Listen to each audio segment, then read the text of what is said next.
Bonjour à tous, aujourd'hui je vais vous présenter cet objectif que j'ai ressorti aujourd'hui et je l'ai acheté il y a quelques mois dans un lot d'appareils photo et des objectifs. Donc je me souviens avoir regardé à l'époque et j'ai regardé juste avant sur internet et effectivement c'est un objectif qui est pas très cher.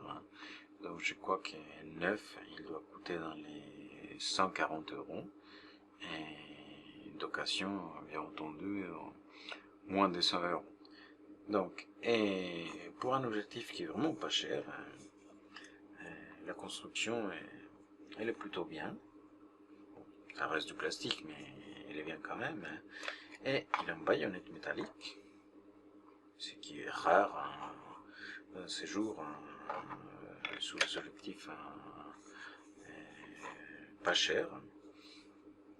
Donc voilà, mais ok, donc la construction est bien, on a une baïonnette métallique, mais ce qui intéresse aux gens qui font de la photo, à la fin, c'est est-ce que l'objectif il a une belle qualité optique.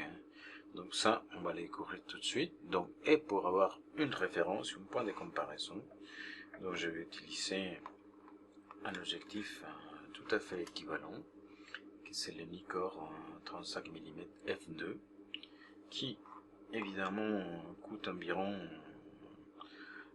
3 fois plus cher que celui-là, mais qui a une réputation d'être un très très bon objectif. Donc voilà, on va faire les comparaisons et à la fin on va voir si cet objectif il en vaut vraiment la peine pour les prix demandés. Donc voilà, à tout de suite.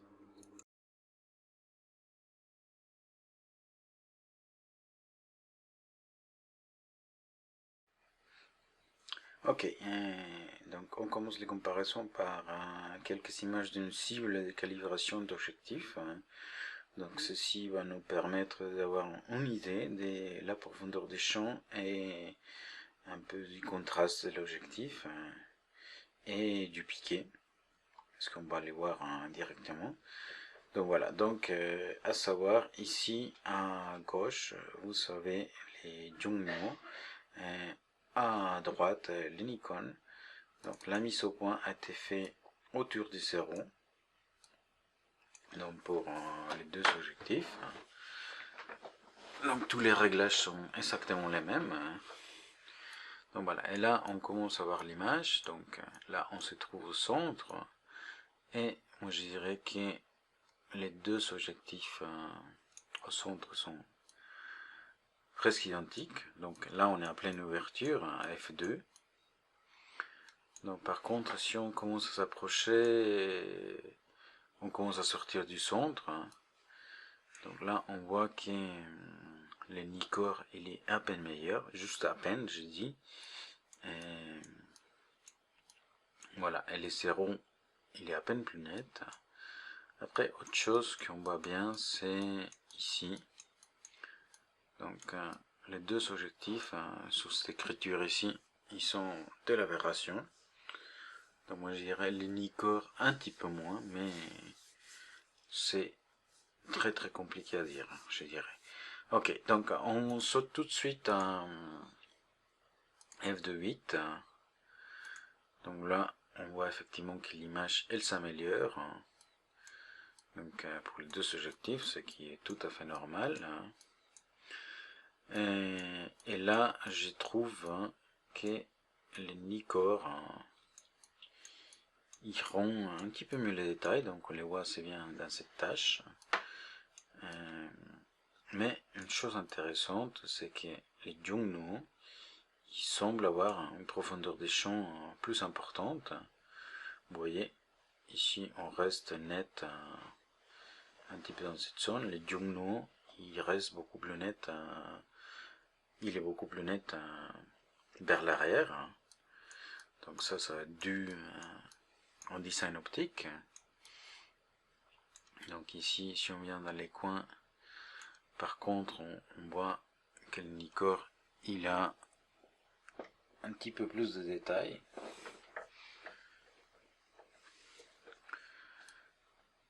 Donc voilà. Donc on a déjà vu les textes, donc on ne voit plus les aberrations, donc on saute directement à 5.6. Donc là, je trouve que le Nikkor, il est toujours plus net, mais le Jongno, il a cette chose intéressante, c'est que la profondeur des champs, il semble être plus large. Ça, on va les confirmer juste après. Sinon, au niveau des tailles, des choses comme ça, le Nikkor, il est à peine meilleur, mais pas grand chose au niveau piqué. Par contre, ici, vous voyez, au niveau bokeh, je pense que le Nikkor, il l'emporte. Voilà, donc pour finir, donc on saute directement à F8. Donc là, il doit y avoir pas énormément de surprises. Donc dans les deux cas, dans les textes, on voit que les aberrations sont disparues. Le Nikkor, il montre toujours un petit peu plus de détails. Et les lignes ici sont un petit peu plus nettes. Mais, aux premières vues, je dirais que les Jongno, il est vraiment pas mal, surtout pour les prix. Donc voilà, donc ça c'est les premiers tests pour la calibration blanc et noir. Donc on a déjà vu 2-3 choses intéressantes. Maintenant on va passer à une image de la vie réelle avec plus de couleurs. Donc voilà l'image de la vie réelle. Donc c'est une chambre chez moi. Donc on a quelques babioles. Donc on a la bouteille de bière, on a des jouets. Donc des jouets à ma fille, on a une radio. On a la cible de calibration que j'ai mis ici volontairement pour pouvoir faire la mise au point manuellement au mieux possible. Donc voilà. Donc là, on voit, comme on avait dit avant, les Jongno semblent avoir une profondeur des champs plus important. Donc là, on est à F2. Et on voit qu'à peine les Ursons, il est légèrement plus net que par rapport en icône. Par contre, si on s'approche d'ici de la zone où on a fait la mise au point, moi je trouve que les Nikon iront un petit peu mieux les détails. Mais bon, on les voit ici dans l'écriture. Attends, pas grossir. Donc on voit ici que les Jongno, il est un petit peu moins bien, mais vraiment c'est rien du tout. Je suis à 200% d'amplification, donc sur une photo quelconque, ça on va pas les voir. Donc ici, maintenant la chose qui est un peu intéressante, c'est que si on s'approche ici du bord, vers la bouteille de bière, on voit que le Nikon, il a pratiquement pas de distorsion sur la bouteille, tandis que les Jongno, sur les côtés, ils pêchent un petit peu. Donc on passe à 2.8. Donc là, on voit qu'il s'améliore. Et si on saute maintenant à 5.6, donc le reste de l'image ne change pas grand chose. Donc là, on trouve que la bouteille, elle commence vraiment à être nette. Quoique le Nikon, bien sûr, lui-même, il se rattrape et montre la bouteille avec un petit peu mieux. Mais avec les Jongno, les distorsions, ils sont disparus. Bon, il reste encore un petit peu dans les hauts, parce que le Nikon, il montre beaucoup plus de détails. Mais sinon, voilà. Je trouve que le Nikon, il a un petit peu plus de piqué que les Jongno, mais les Jongno, il reste pas derrière parce que il a un beau contraste. Voilà, les couleurs, ils sont un petit peu plus foncées. Donc voilà, je trouve qu'il est vraiment pas mal. Donc, et ensuite, il a cette profondeur des champs qui est un petit peu plus large, donc ce qui peut être intéressant. Vous voyez ici sur les radiateurs.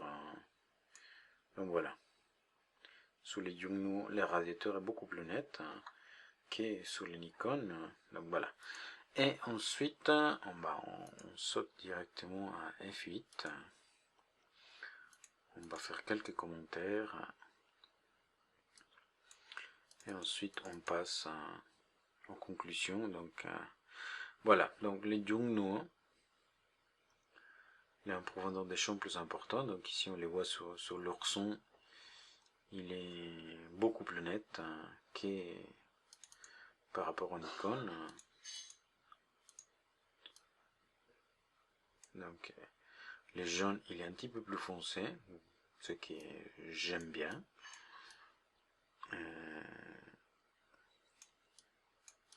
Et voilà, à F8, ils sont presque pareils.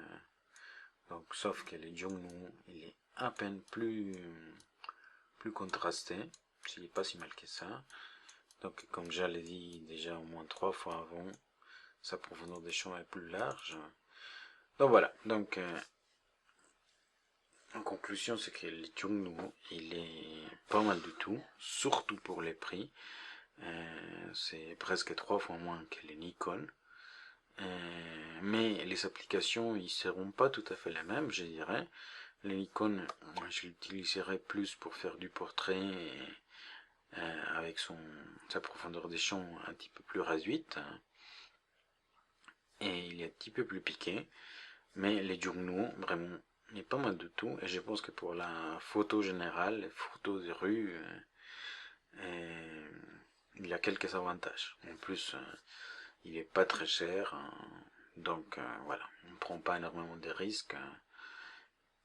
Et si on les casse, c'est pas en grande perte. Donc voilà, merci d'avoir regardé ma vidéo et à une prochaine fois.